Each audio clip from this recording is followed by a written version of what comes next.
গাজীপুরের জয়দেবপুর স্টেশনের আউটার সিগন্যালে দাঁড়িয়ে থাকা তেলবাহী ট্রেনকে যাত্রীবাহী আরেকটি ট্রেন ধাক্কা দেয়। এতে দুমড়ে মুচড়ে যায় তেলবাহী ট্রেনের 5টি ও যাত্রীবাহী ট্রেনের 6টি বগি। বগিগুলো লাইনচ্যুত হয়েছে। আহত হয়েছেন চালকসহ 4 জন। 4 জন লোক আহত, 2 জন সম্ভবত ড্রাইভার আর 2 জন হেলপার হবে এই ট্রেনের। ওনাদেরকে জনগণের সহায়তায় আমরা উদ্ধার করে মেডিকেল কলেজ হাসপাতালে পৌঁছে দিই। আপনারা জানেন যে আমাদের যে 3টি ইউনিট এখনো কাজ করতেছে, আমাদের লোকজন এখনো বিভিন্ন বগিতে অনুসন্ধান তৎপরতা এখনো অব্যাহত আছে। আপাতত এই মুহূর্তে আর আমাদের কাছে কোনো নিহত এবং আহতের সংবাদ নাই। তেলবাহী ট্রেনের ক্ষতিগ্রস্ত একটি বগি থেকে তেল পড়ছে। শুক্রবার বন্ধের দিন থাকায় কমিউটার ট্রেনটি বলতে গেলে ফাঁকাই ছিল। এই জায়গায় 24 ঘন্টা নিয়োজিত থাকে লাইনম্যানেরা। তাদের কাম হইছে এই পয়েন্ট প্লাস হইছে ওই জায়গায় কিছু পয়েন্ট আছে, সামনে কিছু পয়েন্ট আছে। তারা এটা মানে ঠিক করে দিব কোন সাইডে গাড়ি যাইবো আর আইবো। একদিকে যাইবো, একদিকে আইবো, ঢাকার দিকে যাইবো প্লাস উত্তরবঙ্গের দিকে ঢুকবো। এক কাম হইছে এটাই।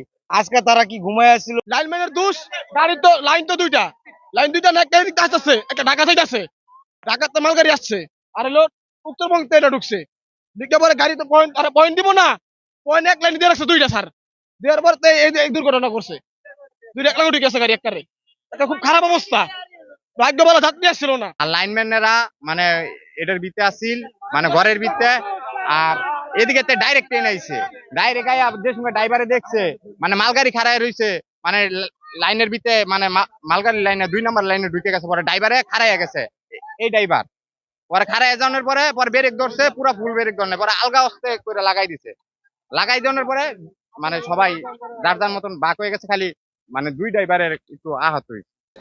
প্রত্যক্ষদর্শীরা জানায় টাঙ্গাইল কমিউটার ট্রেনটি উত্তরবঙ্গ থেকে ছেড়ে ঢাকার দিকে আসছিল। স্থানীয়দের দাবি ভুল সিগন্যালের কারণে ঘটেছে দুর্ঘটনা।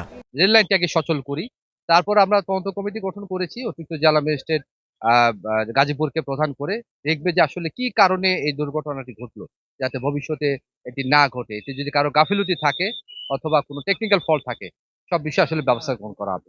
আমরা এখন বেশি আশঙ্কা আছি যে একটি বগিতে, মানে এটি হচ্ছে তেলবাহী বগি, একটি বগিতে তেল লিক হয়ে পড়ছে। এই জায়গাটা আমরা আসলে সিকিউর করার প্রধান কাজ বলে মনে করছি আর কি, যাতে এখান থেকে কোনো দুর্ঘটনা ছড়িয়ে না যায়। তদন্ত আমরা কমিটি গঠন করেছি, তারা 2 কার্য দিবসে আমাদের কাছে প্রতিবেদন দেবে। তখন আমরা আসলে অ্যাকুরেটলি জানতে পারবো যে কি কারণে দুর্ঘটনাটি ঘটেছে। না, হতাহতের আমরা জেনেছি যে শুধুমাত্র চালক এবং তার সহকারী মিলে 4 জন আহত, এবং 4 জনকে আমরা শহীদ তাজউদ্দিন আহমেদ মেডিকেল কলেজ হাসপাতালে ভর্তি করে রেখেছি। দুর্ঘটনার কারণে উত্তরবঙ্গের সঙ্গে সারা দেশে ট্রেন চলাচল বন্ধ রয়েছে। লাইন সচল করতে উদ্ধারকারী ট্রেন কাজ শুরু করেছে।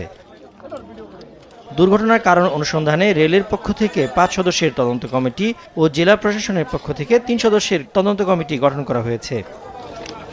মাছরাঙা নিউজ ডেস্ক।